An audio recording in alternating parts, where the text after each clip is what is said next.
All right, guys. So today we'll prepare for Philadelphia. All right. Obviously, talk about this team. There's been recent experience with us and them going back a few weeks. But I always think it's a mistake when you play someone for the second time, assuming they're the same team or you're the same team. Both teams had some change in recent weeks. We'll have to go ahead and look at that and approach that as a team in terms of what we have to do different or better as a team and what they've improved at, what their strengths are as a team. You talk about offensively. Obviously it's one of the top rushing teams. You go back to the statistic of since the 1985 Bears, really no one's run the ball more consistently through a stretch or effectively as a team. That's something that comes with note. That's their running backs, that's their quarterback. They've done a very good job of extending plays and capitalizing on opportunities. Defensively, it really starts up front with these guys, and they create a lot of opportunities for their defensive backs to make plays. But you talk about their front and the pressure and how well they're stopping the run right now as a team. This team's really improving overall, really hitting their stride. And the special teams, they're very aggressive. They do what they do in a lot of regards, but what they do has some multiples built into it. A lot of the movement up front, the aggressive rushes on punt and field goal you've got to account for. And they do a very good job playing their techniques and winning their matchups. So that being said, we have a lot to prepare for. We'll get going today as a team. We'll continue throughout the week. Any questions?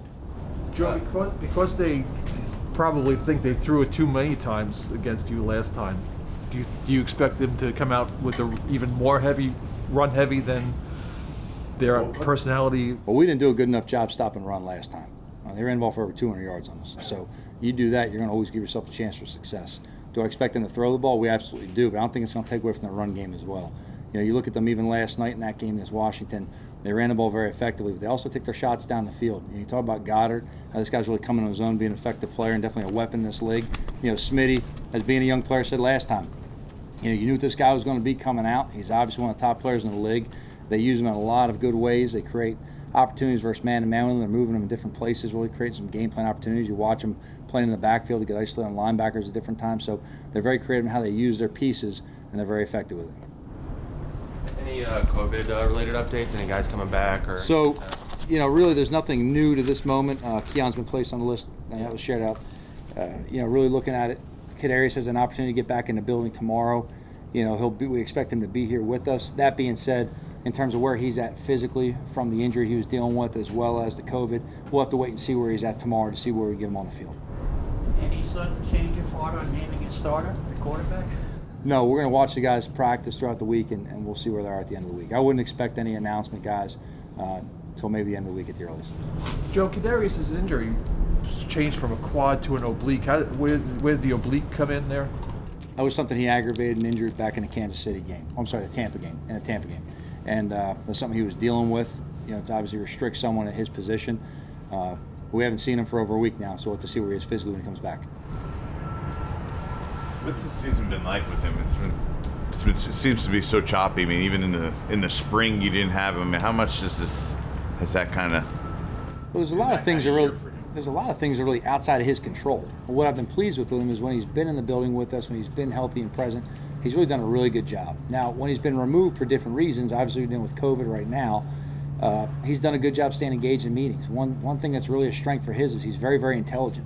He has the flexibility to play a lot of different positions. He really learns the entire offense conceptually, and it gives him flexibility within it and playing different spots, which really with his skill set, that's something you really look to do is build him in for matchups in different places. I'm really pleased with the way he's worked.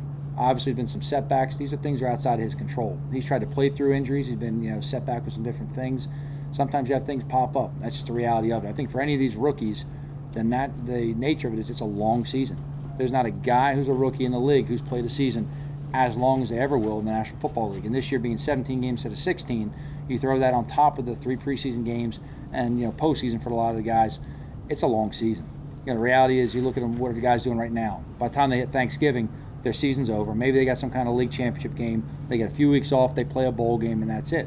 There's no downtime like that in the league. You get a bye week, but that's not nearly the same as this downtime they get leading in bowl practice. So by the time you get to halfway through your season, they've already played a full college season, including preseason, and the games are playing already. So it's just different. You talk about the rookie wall. I've been pleased this year with our guys in terms of pushing through, staying active. We talk to our guys a lot of times about changing up the stimulus to your daily routine to make sure you don't hit that wall, that kind of just mental block that you naturally hit. They've done a good job of that. I haven't seen any of our guys really hit that wall, if you would say. But I think that our guys inside, the assistant coaches and some of the support staff, have done a good job helping them through that path right there. Joe, Kadarius, the COVID aside, Are you concerned about him being a little injury prone? I mean, he's had a series of ankle, leg, feet, quad, oblique. Are you concerned about that? He's not the biggest guy. I think he's compact built and he's very, very strong and explosive. This guy's got great muscle tone. Talking about his body type, this guy's explosive. And this guy's got his body type in terms of how he's built and structured. Look, at this, everyone goes through nicks and bumps. You can't always control all the injuries, and what you can control is how you rehab, recover, and come back and get ready for when your number's called when you come back. He's done a good job of that. Joe, when you're evaluating Lennon and Fromm this week, trying to make a decision on Sunday, obviously you've seen these guys in practice the last couple weeks together. Maybe reps are a little different, but what do you need to see? Well, we've seen more of Mike than Jake. Jake's been new to the offense. We saw a little bit of Jake in the game the other day. Again, I said the other day, there's a drastic difference between starting an NFL game and just coming at the end. So there's a lot of things you're going to see structurally, defensively, the situations in the game that pop up. Playing the entire game is a lot different than coming at the end and just playing, a snapshot for us as a team to see. Both guys have worked hard. Both guys have done very good things for the team. Pleased with the way both guys show some leadership with the groups around them. We're going to watch them go through, watch them run the offense, prepare for it, and we'll make our decision at the end of the week. Because you've said in the past, your practices are structured the way they are. You got to go in and get your work and basically get out. Will you structure anything differently over the next couple of days to make that decision? I'm trying to think, to have more to evaluate from that quarterback spot, or is it just really let's just go through a week of practice and see where we feel Friday or something? We'll have a couple things. We'll have a couple things built in terms of some good on good work, some competition work, just based on where we're at with our roster and what we need to see anyway. So will we flip over completely how we practice? No. Will we add some things to it to make sure we get a good snapshot of everyone involved? Absolutely. Joe, with Daniel, this is the first week where he's been shut down. It hasn't been trying. Will you give him anything extra or any other responsibilities? Now that he knows he's not going to play, to help these other. You said he's been helping, but something maybe more structured now that he can maybe help.